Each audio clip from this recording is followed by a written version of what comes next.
Hello everyone, welcome to my channel Civil Service Mania. मैं Snigdha. Today we'll discuss about the remaining chapters of plant enzymes, that is mode of action. ठीक है, तो आज हम पढ़ेंगे mode of action के बारे में. 1 मिनट या ये प्लांट फिजियोलॉजी का लेक्चर नंबर 6 है, जिसमें हम दो model of action mode of action discuss करेंगे, जो है लॉक एंड की थ्योरी एंड इंडस्ट्री थ्योरी. अभी तक हमने कंप्लीट कर लिया इंट्रोडक्शन, केमिस्ट्री ऑफ एंजाइम्स, उसके बाद iso enzyme, allosteric enzyme, multi enzymes, उसके बाद हमने नोमेनक्लेचर भी कंप्लीट कर लिया. अब हम देखेंगे मोड ऑफ एक्शन. तो चलिए शुरू करते हैं.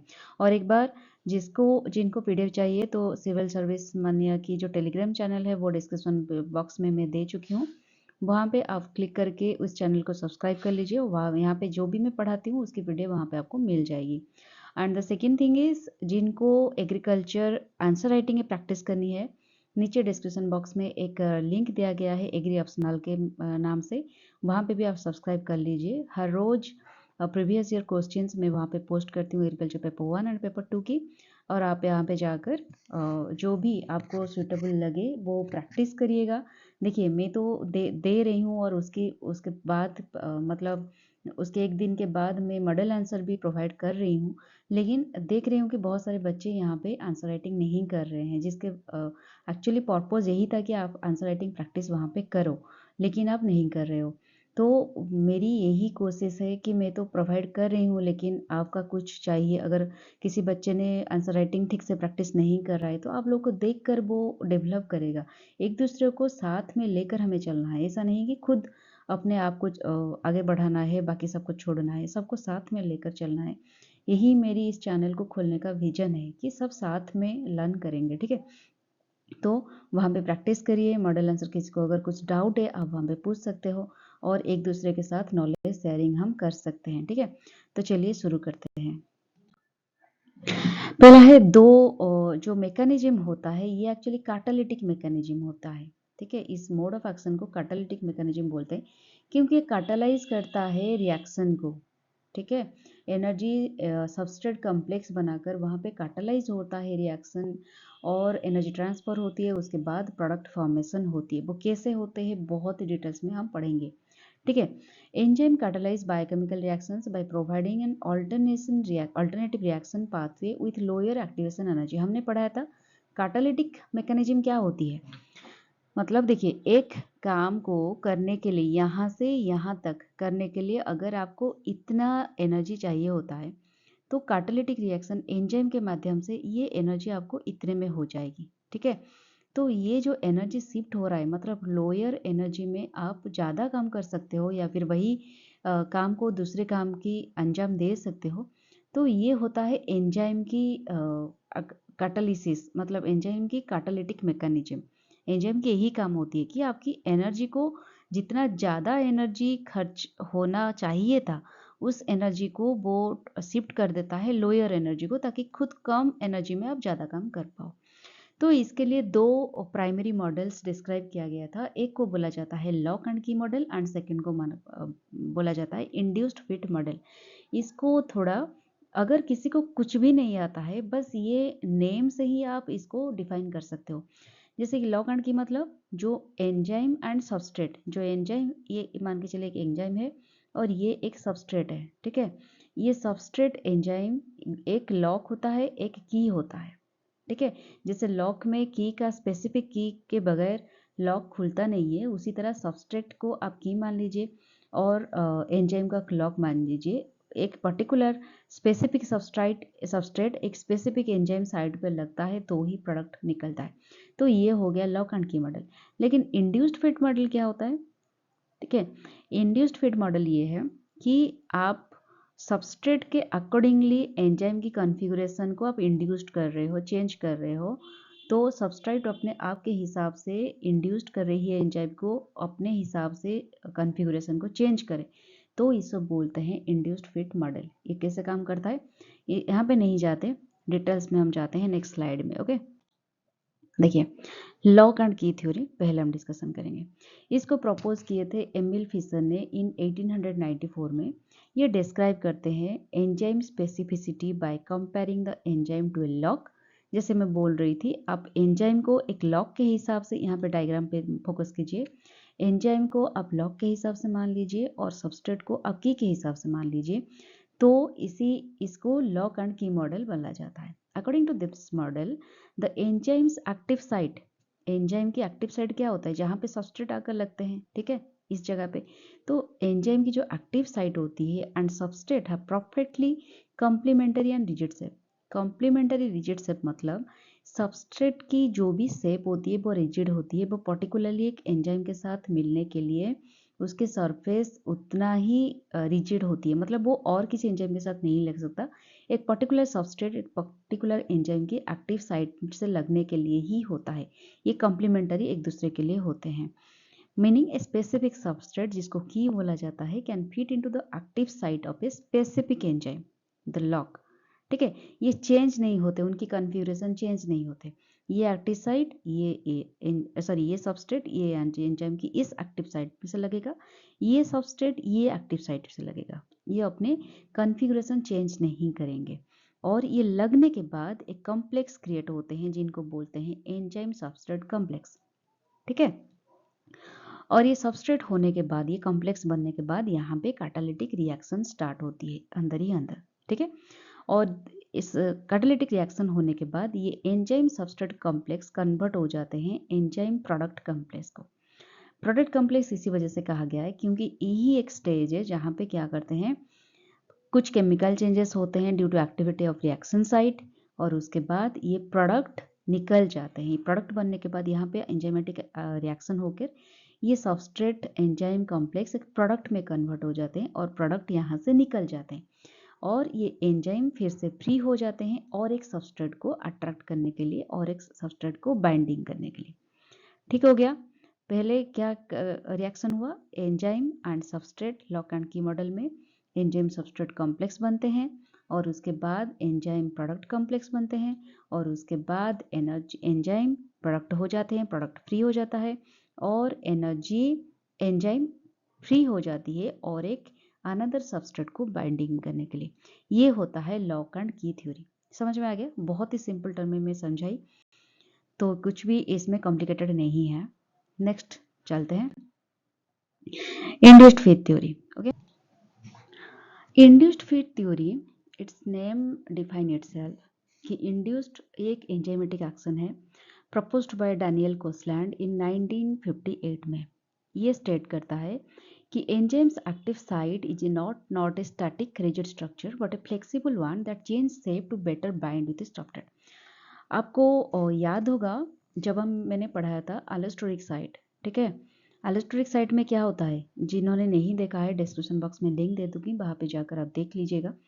एलोस्टेरिक साइट ये होता है कि वहाँ पे एक नेक्स्ट स्लाइड में मैं उसके फोटो के वीडियो के साथ दिखाऊंगी, मतलब इमेज के साथ डायग्राम के साथ, कि अगर या एक होता है एक्टिव सॉरी इनहिबिटर, एक होता है एक्टिवेटर। ठीक है, जो एक्टिवेटर लगने के बाद जो सबस्ट्रेट की जिस तरह की स्ट्रक्चर होती है उसी हिसाब से एंजाइम की एक्टिव साइट तैयार हो जाती है उसको बाइंड करने के लिए। लेकिन अगर इनहिबिटर लगती है तो क्या होता है, तो ये जो साइट अगर साइट कंपेटिबल होती भी है फिर भी अगर इनहिबिटर लगती है तो ये अपना कॉन्फ़िगरेशन चेंज कर लेता है, जिसके वजह से ये सबस्ट्रेट ठीक से नहीं लग पाता है। ठीक है, तो यहाँ पे वही एलिस्टरिक एंजाइम की कंसेप्ट आ जाती है कहीं ना कहीं। ठीक है, तो क्या होता है, ये स्टेट करता है कि एंजाइम्स एक्टिविटी, जो भी एंजाइम की जो एक्टिव साइट होती है, एंजाइम की जो साइट होती है, जो साइट पे बाइंड होते हैं आकर सबस्ट्रेट, इसको बोलते हैं एक्टिव साइट या फिर बाइंडिंग साइट। ये स्टैटिक नहीं है, मतलब ये रिजिड नहीं है एकदम। मतलब रिजिड और स्टैटिक का मतलब जैसे एक हार्ड स्ट्रक्चर आपने बना लिया और वो चेंज नहीं होता। ठीक है, ऐसा नहीं है, ये एक फ्लेक्सिबल वन है जो कि सबस्ट्रेट के अनुसार से, सबस्ट्रेट के हिसाब से ये अपने आप को कॉन्फ़िगरेशन चेंज करता रहता है। तो इंडस्ट्रियल थ्योरी का यही मानना था।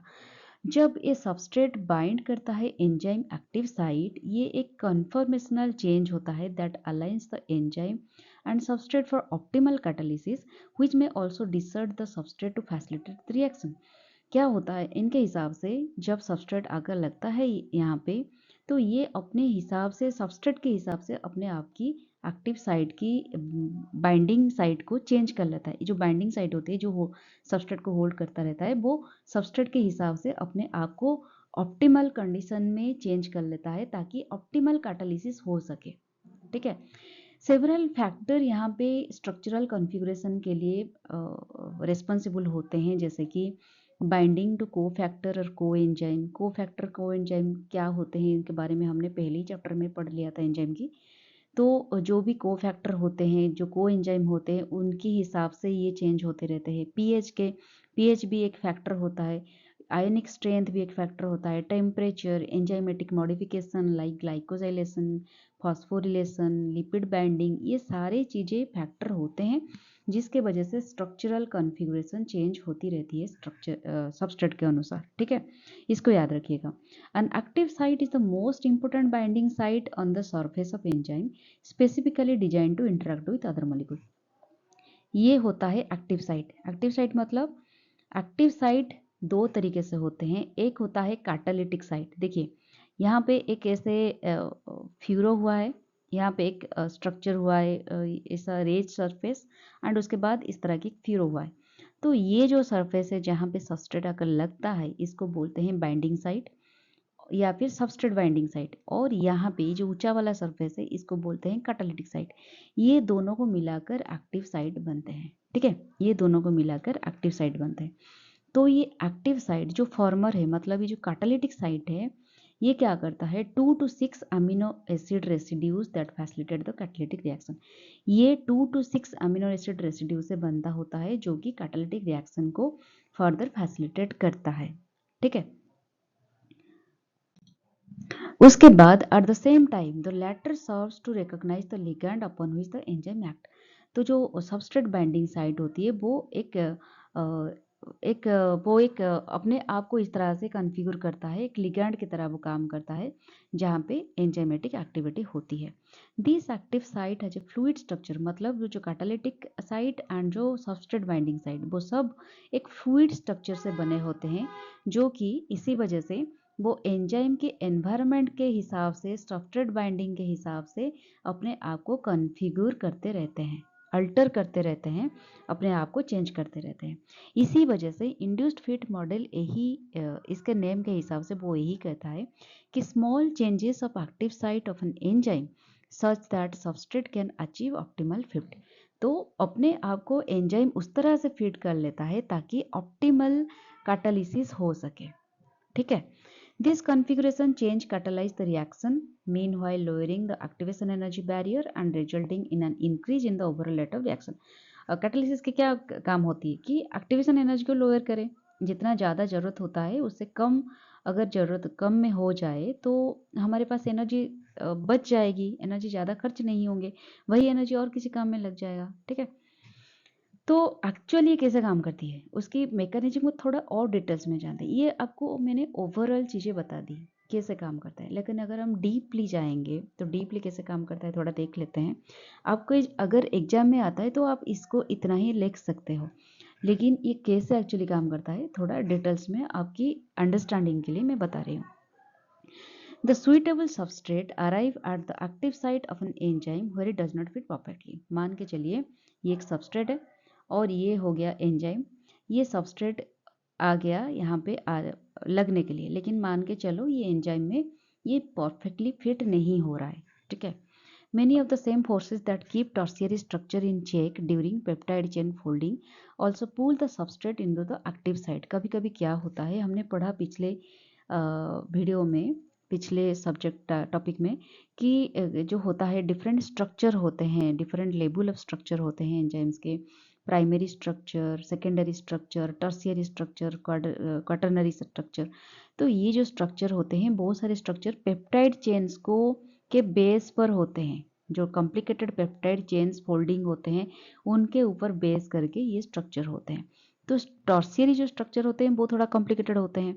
तो क्या होता है, कभी कभी ये जो एंजाइम के एक्टिव साइट होते हैं, एंजाइम के जो एक्टिव साइट होते हैं जहाँ पे सबस्ट्रेट आकर लगता है, वो कभी कभी क्या करता है, जो सबस्ट्रेट की जो टर्शियरी स्ट्रक्चर होते हैं इनकी एंजाइम की, वो कभी कभी क्या करते हैं, सबस्ट्रेट को पुल करते रहते हैं। ठीक है, अपने तरफ से। तो सबस्ट्रेट मॉलिक्यूल आ गए यहाँ पे लगने के लिए to and bound via electrostatic, वो यहाँ पे इलेक्ट्रोस्टैटिक इंटरेक्शन के बॉन्ड के वजह से लग सकते हैं, या फिर हाइड्रोजन बॉन्ड के वजह से लग सकते हैं, या फिर हाइड्रोफोबिक इंटरेक्शन के वजह से भी लग सकते हैं। ये डिपेंड करता है कौन सी रिएक्शन होगी, कौन सी जरूरत होगी, वो इसके ऊपर डिपेंड करके इसी बॉन्ड में ये उसके साथ कनेक्टेड होते हैं। ठीक है, 1 minute. Enzymes don't necessarily bind just to one substrate. हमने पढ़ा कि एंजाइम ऐसा नहीं था, एंजाइम नहीं है कि ओनली एक सबस्ट्रेट के साथ लगेगा। एक एंजाइम काफी सारे सबस्ट्रेट के साथ लग सकता है, काफी सारा प्रोडक्ट निकाल सकता है। तो जो allosteric binding of regulating molecules either activator और inhibitor alters the conformation of an enzyme that affects its ability to catalyze reaction। तो हमने जो पिछले स्लाइड में देखा, जो allosteric एंजाइम होते हैं उनके यहाँ पे एक साइट होती है, एक्टिव साइट होती है। ठीक है, यहाँ पे इनिबिटर लग सकते हैं या फिर एक्टिवेटर लग सकते हैं। अगर एक्टिवेटर लगते हैं तो ये जो सबस्ट्रेट मॉलिक्यूल के हिसाब से एंजाइम अपनी कॉन्फ़िगरेशन चेंज कर लेगा, मतलब उसी हिसाब से चेंज करके सबस्ट्रेट को लग के यहाँ पे एक प्रोडक्ट निकाल देगा। लेकिन अगर यहाँ पे इनिबिटर लग जाएंगे तो क्या होगा, ये सबस्ट्रेट के हिसाब से अपने आप को चेंज नहीं करेगा, तो यहाँ पे सबस्ट्रेट नहीं लग पाएंगे या फिर प्रोडक्ट नहीं निकल पाएगा, कैटालाइज रिएक्शन नहीं हो पाएगा। तो ये एलोस्टेरिक बाइंडिंग के हिसाब से ये काम करते हैं।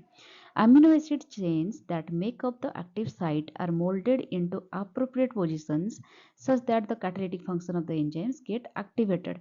तो हमने देखा ये जो जगह है जिसको कैटालिटिक साइट बोलते हैं, ये यहाँ पे क्या करते हैं, कुछ अप्रोप्रिएट पोजीशन में अमीनो एसिड अपने आप को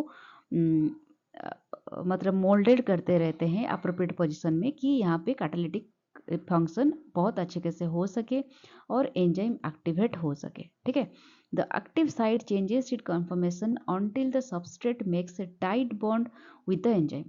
तो ये एक्टिव साइट तब तक अपने आप को कॉन्फ़िगर करते रहते हैं जब तक सबस्ट्रेट एक टाइट बॉन्ड एंजाइम के साथ ना बना ले, और टाइट बॉन्ड बना के एक एंजाइम सबस्ट्रेट कॉम्प्लेक्स ना बना दे, तब तक ये अपने कॉन्फ़िगरेशन चेंज करते रहते हैं। और final shape and charge distribution are determined at the point where the substrate is completely bound to the substrate. तो जब सबस्ट्रेट यहाँ पे एंजाइम, तो जब सबस्ट्रेट कंप्लीटली एंजाइम के साथ बाइंड कर लेती है तब ये फाइनली चार्ज डिस्ट्रीब्यूशन होता है, finally shape and charge determined हो जाता है। तो उसके बाद क्या होता है, catalytic groups at the active site interact with the substrate to produce 2 और मोर प्रोडक्ट। तो यहाँ पे लग गया सबस्ट्रेट, आकर यहाँ पे एक्टिव साइट लग जाता है, एंजाइम सबस्ट्रेट कॉम्प्लेक्स बन गया, और उसके बाद ये एंजाइमेटिक रिएक्शन यहाँ पे होकर एंजाइम प्रोडक्ट कॉम्प्लेक्स बन जाते हैं।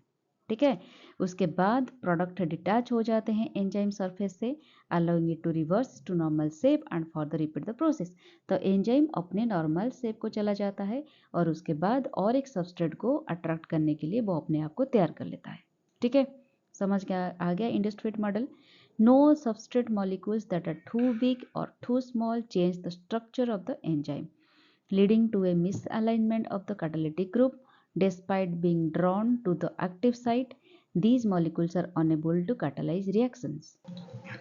यहाँ पे यही बात बोला जा रहा है कि कोई नॉन सबस्ट्रेट मॉलिक्यूल्स होते हैं, मतलब आप यहाँ पे मान के चलिए इनहिबिटर जो होते हैं वो अगर यहाँ पे अट्रैक्ट हो जाते हैं एंजाइम के पास, अगर वो टू बिग होते हैं या फिर टू स्मॉल होते हैं अपने साइज में, वो क्या करते हैं, इनको इनहिबिटर बोला जाता है एट पर्टिकुलरली।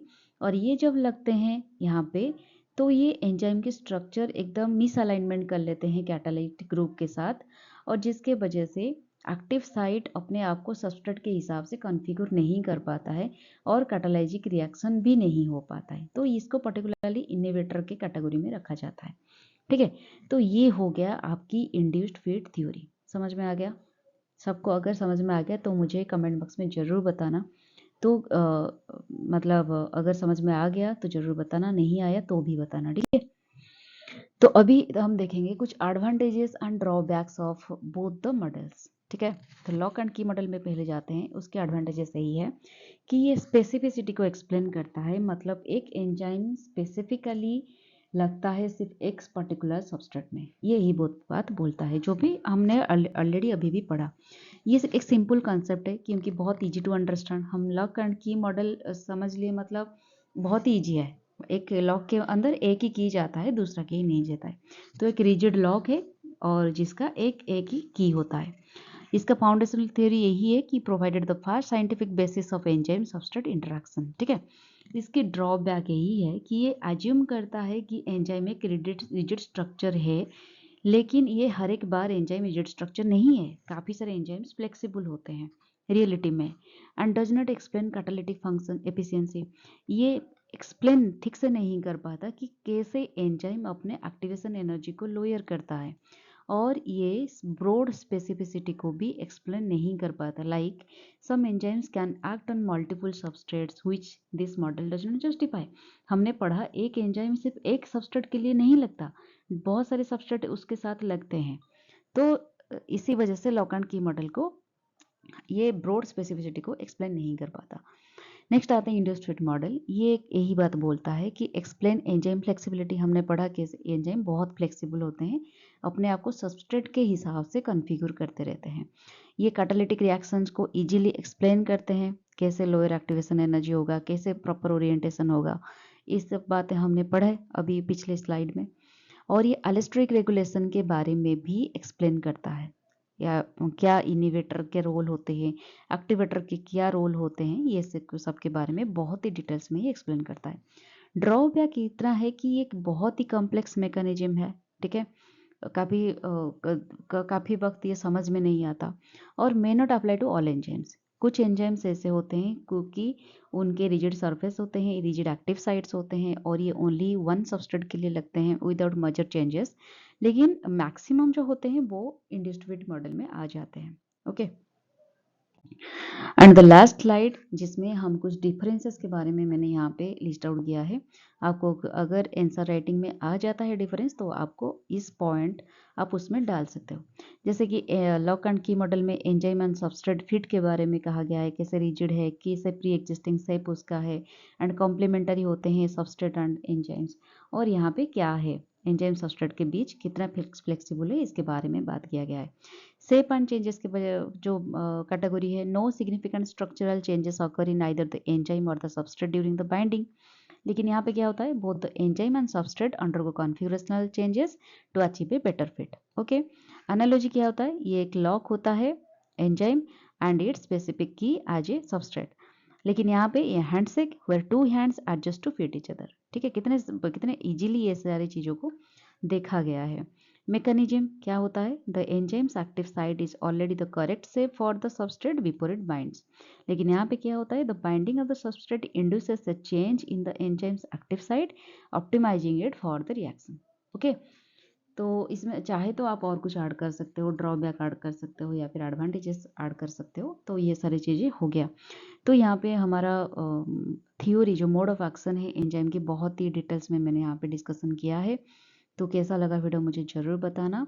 और नेक्स्ट में हम पढ़ेंगे कुछ प्रॉपर्टीज़ और एनवायरमेंटल फैक्टर्स।